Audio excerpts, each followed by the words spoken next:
Hi, I'm Rebecca and I am going to guide you through a quick myofascial release class, mostly focusing on the legs. We may get into the shoulders a little bit, but we're going to use, this is more for when you don't have many tools to use. There's a lot of different products out there that can help with myofascial release, so if you've got a foam roller or anything, grab it, you can use that. But otherwise, all you're gonna need is a yoga blanket or a couple of really like beach towels that you've rolled up. So we're gonna use what we have. And I really like the idea of like, what can you use when you don't have your tools with you? Say you're traveling or you're just not really, you're at the office and you feel like you need to work some things out. So these are some things you can do using your hands, other joints, and then the blanket as well. So we're gonna start with the feet. And if you are uncomfortable sitting on the floor, please sit on a chair. You can definitely do this in a chair. So just start, and you're gonna bend your left knee. So this is not to stretch the hip. If this is bothering your knee, obviously change position. You can just straighten your leg out. I tend to like to bend the bottom knee, but this is gonna be a little easier on the hip joint to take this variation. So you're gonna start out, and this is also a really good time to notice if you've been taking care of your feet lately, but just take your big toe and your little toe with the thumb and first finger, and all we're gonna do is just squeeze and kind of pull the toes down away from the foot. And this is just to wake things up. So I'm gonna do a couple of times and you can like work them back and forth. I mean, this is like, there's no real wrong way to do this kind of work. It's just a little bit of a self-massage. And yeah, rolling your foot on a ball is great, but this gets into some of those little areas sometimes that maybe we don't use as much. And then we're gonna switch and go in one toe. So your second toe and your fourth toe, or your third toe if you don't count the big toe as a toe. And then make sure that you get that center toe as well. And maybe just do a few more passes of each of them. And then switch to the ball of your foot. So you're still going to be using your thumbs mostly. And start to kind of work. So if you're just kind of patting the ball of the foot and going back and forth, and maybe again working your foot a little bit back, but just squeezing and kind of mashing all that area. If you do a lot of baking, making bread, think about it as like how you would knead dough, like just really getting into those tissues. And I like to kind of move them each individually. And you can spend a lot more time on this, but like I said, this is quick. We're trying to get done. So then take your thumbs and starting at your heel, just rub your thumbs up the arch of your foot. You can go on the outside and the inside first, and then take the middle, and then just start to kind of work a little bit at a time. Mostly moving up. I mean, you can move down, it's a little bit harder. So I'm just moving the skin almost up towards the toes. And then you're gonna hold your foot, one on either side, and go like this with the foot. So you're just kind of twisting the flesh of the foot and making the bones move a little bit. And personally, I don't do a lot with the heel just because it takes so much effort. I'd rather use a ball for that, but what I'm gonna do is just rub the inside of my heel. That's a very tender spot for some of us. And just kind of get into the ankle bones. You can even rub up into the arch. And just a few passes of that. And then release your foot. So already like that foot feels a lot more woken up to me. So then bend your other foot. So take hold of your right foot. And again, you can have this leg crossed. It's a little easier to have it straight. And we'll start with the toes. I don't know if you could hear that pop. Sometimes my feet will be really crackly. So take hold of the pinky toe and the big toe and just squeeze and pull. And maybe just kind of working them back and forth a little bit. Again, there's no real perfect way to do this. We're just trying to get a little bit of movement and blood flow to this area of the body. And if you don't spend a lot of time barefoot, you may have some tenderness in the feet. So just know, like, light touch is fine. Just a little bit of touch. And then move your working in, or your fingers in, get the next toe. And if you're doing this, I try to switch sides because I'll be honest, my hands get tired. I'm not a massage therapist. This is not movement that I do with my hands. Make sure you're getting the middle toe. So my hands get tired quickly, and I usually spend a little more time on the first foot that I do because I'm getting tired. So just think about switching up if you're working on your feet and doing this. Do the other side first next time. So move to the ball of the foot and just kind of working in that whole area, the pad. Again, you can kind of work your foot back and forth, still working the toes a little, and just pushing in, squeezing a little bit.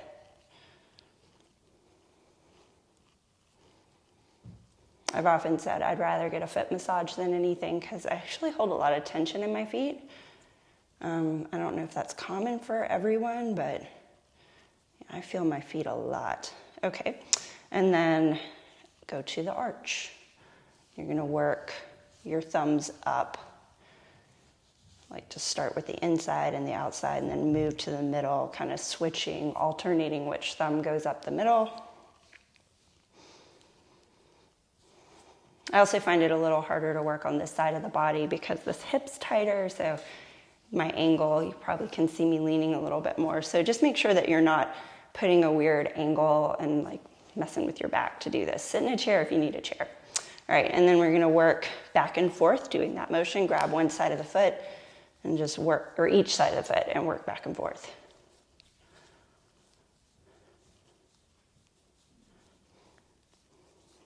And then take your thumb to the middle or the inner part of your heel and just work that a few times. And you can even start to roll up into the arch if that feels good, just kind of moving any tension, getting some of that blood flow going. All right, and then wiggle your feet. There's the cracking. Okay, now you want your blanket roll. So we're gonna take the blanket and calf smash. So take your blanket, and I find the easiest way to do this is to bring the head to the floor. So take your blanket or your towels and hold them behind your knees. Bring your head to the floor and then work that roll behind your knees and hold it as you come up. So if you have any issues with your knees and this is uncomfortable, you can skip this part and do the next one. If this is really intense and you need to put some weight in your hands, yoga blocks could be helpful, or put a chair in front of you so you can lean on that. But essentially you want to work up to putting your weight on the blanket, and it does get easier. The more you do this kind of work, the less, I don't want to say painful, but the less uncomfortable it gets.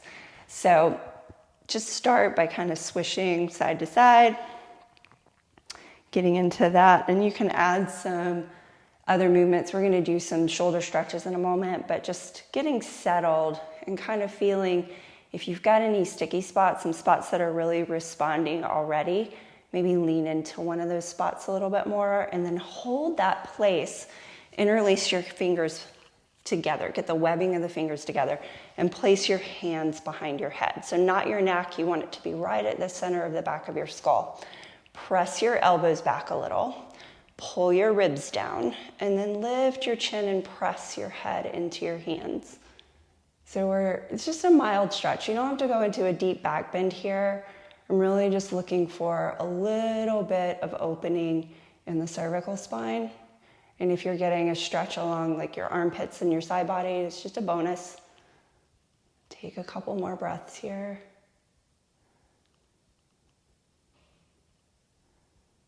And then come back up. And we're gonna turn the blanket one turn, like a quarter turn, just moving a little bit more down your calf. And again, find a spot. So we're all gonna have different spots where we feel this in. I used to feel it in my hamstrings more than my calves. So if you're feeling it anywhere where it's just really, really intense and it's too intense, you can't breathe, just move off that spot a little and do kind of right next to it. You'll get more out of it. This is not, I think a lot of myofascial work can tend to go into some like really intense pain, and this is to be a little softer because it's quick. We're just trying to get some movement going. So take another breath here, find a spot, and then bring your left hand to the right side of your head, and you can let your right hand fall. So I'm gonna press my head into my hand, and you can lift your chin a little or lower it down. Just find a spot that works for your neck. I'm gonna press my head into my hand and just give my head something to resist as I drop my left ear towards my left shoulder. So this may not look like a lot, but depending on what's going on with you, you may feel a lot. I'm just looking for a little bit of a stretch on this side of my neck.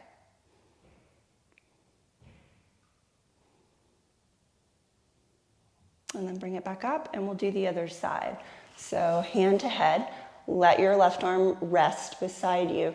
And again, you're gonna press your head into your hand. I'm not pulling, just press the head into the hand. Maybe lower the chin a little bit or lift it, whatever gives you more of a stretch. And then just take your right ear over towards your right shoulder. And breathe. Really important to breathe in all this.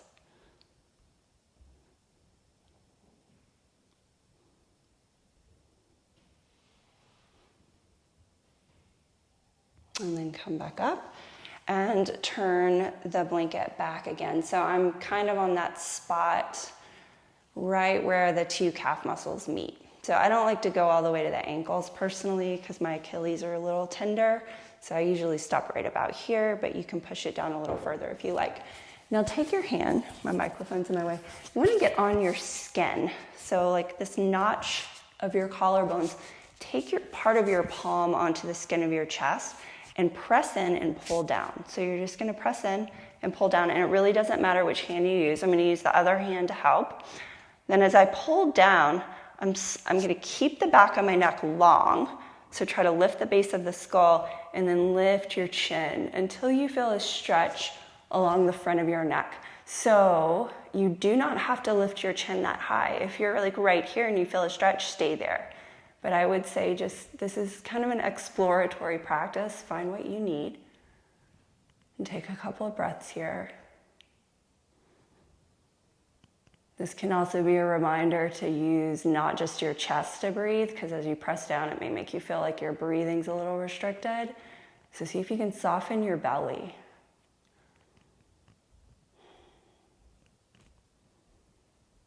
And then lower your chin back and remove your hands. And let's come off of the blanket.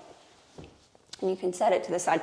We're gonna need it in a second, but just for right now, you can keep it right there. So come into tabletop and bring the top of your left foot to the mat. So just soft right there. And then take your right knee behind your left knee. And we're just gonna take, I'm like doing little circles with my kneecap on my calf. And however much pressure you want to put, you get to control. And we're just going to start to move it down little by little. And again, any of these can be done for like more passes than I'm doing today. And you can also pad your knee. If your knees are a little bit tender, use your blanket under your knees, under the bottom knee. And we're going to move down. And again, stop before you get to your Achilles. And do another pass if you like. In the interest of time, I'm going to go to the other knee. So again, top of the foot on the floor. And it's really challenging for me to get this left knee behind my right knee. So you're gonna work those little circles again. And if you find a spot, like right now, I'm on a spot that is saying, good morning. So if you find a spot that needs a little more attention, you can stay there and like bend and straighten your leg. There's all sorts of movements you can do, and we'll do, I may have a few like longer time spent on one area, do a video on just like the calf or something, but for now, just do these little movements and keep working down your calf. And if you feel like this needs a little more attention, everybody's calves could use more attention, quite frankly. But if you want to pause this and just work on your calves a little more, please do.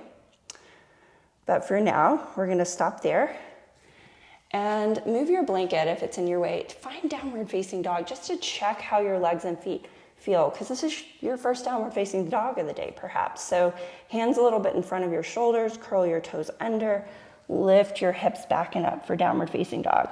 And you can keep a little bend in the knees since we are warming up, but I don't know about you, my calves are always really vocal in my first downward facing dog. So when I do this kind of work, it's a lot easier to come into.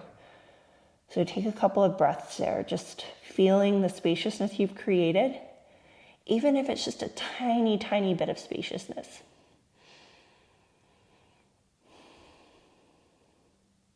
And then lower your knees to the mat. All right, so find your blanket. And we're gonna place the blanket about in the middle of the mat. And then I'm gonna come to sit on it with my right hip, or left hip, sorry. And I wanna have like the top of, like here's my hip bone. So I'm kind of right above that on the blanket. And then I'm just gonna lean down here. So again, movement of this, I'm gonna roll back and forth just to kind of massage the top of the glutes. And if you're not feeling a lot here, it's fine. Remember, this is just supposed to be kind of a soft mashing of the muscle. It doesn't have to be like trigger point work. If it is for you, it's just a sign that doing this more might be a good idea, and it should get easier. If you want to use a foam roller and make it more intense, if you're used to that kind of thing, you're welcome to do that. But again, we're trying to use what we have rather, if you're stuck without your foam roller. So then move it down a little or roll up. I didn't leave myself enough space at the top of the mat. And we're gonna do that same thing. So now I'm rolling more into glute max, and now I can roll forward and get into the quad a little bit. And that's my fun area. So just rolling into the quad. Not too bad yet. And we're not gonna spend too long on this.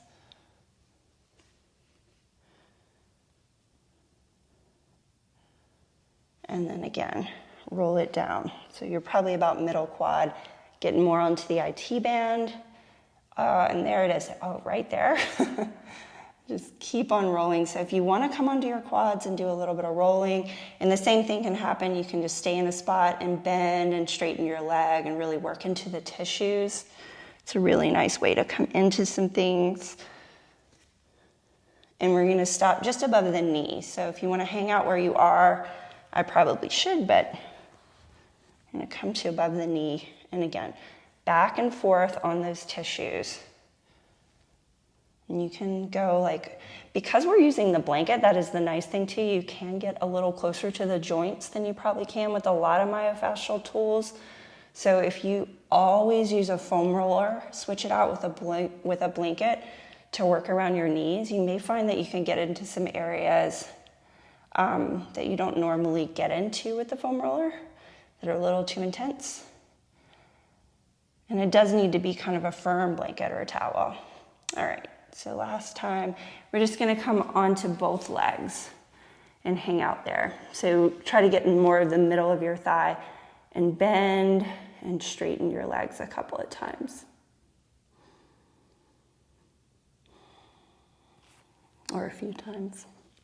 And then come up. All right, so I'm gonna switch sides and take your blanket. Again, kind of in the middle of the mat. The blanket doesn't roll that well, so, you gotta kind of move the blanket instead of just your body. So again, I wanna be on the floor for the first part. This is my hip bone. I'm trying to bring kind of this top area of my hip and glute, like right above the pelvis, at the top of the pelvis, onto the blanket. And this side, for me, is a lot more opportunity for work. So just know that if you've got some intensity in one side that's a little more than the other, totally normal. And do a few passes. This just kind of feels nice. Like this, there's not usually a lot of tension here for me. But I do want to loosen up this tissue at the top of the pelvis to get everything else to kind of respond to. All right, and then move it down a little bit. And then we'll do some side rolling back and forth. So you're kind of coming onto the hip and the glute.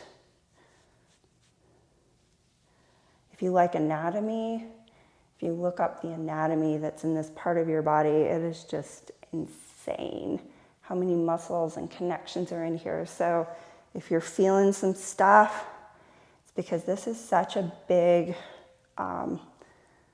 mobility area of your body. I mean, you're walking around. This is the stuff doing most of the work. And again, if you find a spot that's interesting, stay there if you like. But I'm going to keep moving. So I'm going to scoot this down just a little bit more. And then start to get into the quad. Now that I'm more into the top of the quad, I'm going to roll my abdomen a little bit more towards the floor. And just keep on going. Bonus, you get a little bit of core work here if you're thinking about it. But if you want to make this more relaxing, you can also lay down. I just find it hard to get the pressure that I want using this blanket. I usually recline if I'm using a foam roller for this kind of stuff. And then again, push it down a little further and start to roll. And just, you find that spot. If you want to do some work on a spot, just stay on it and bend one knee, then the other. It's really hard to smile right here, but smiling helps you relax. I do encourage you to breathe. If you find a spot that takes your breath away, move off of that so that you can breathe, because holding your breath actually signals the body to tighten up. So you're working against yourself if you're just muscling through this kind of work. All right, and again, last little bit, come all the way down.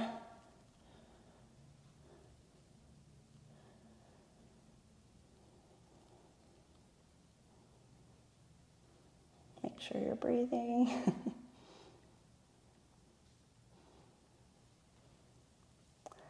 And then come on to both of your legs and kind of work so that it's the middle of your quad, and just bend and straighten the knees a couple of times or a few times. Math was never my strong suit, so I say a couple when I mean several. All right, and then make your way up. Let's do another down dog just to check in. Bring your hands forward. Lift your hips back and up. Lengthen through the crown of your head and take a few breaths here. And this is a great practice to do before you do some exercise. It's good to do before or after hiking or running or walking. And it's also really nice to do before a yin class, specifically because yin tends to focus so much on the legs, and this gets you a little bit more open, but not completely warmed up. So I really like to incorporate this when I'm doing a yin practice as well. So thank you for joining me. I hope this helps give you a little relaxation, softness to your hips and your legs and your feet especially, and enjoy the rest of your day. Thanks.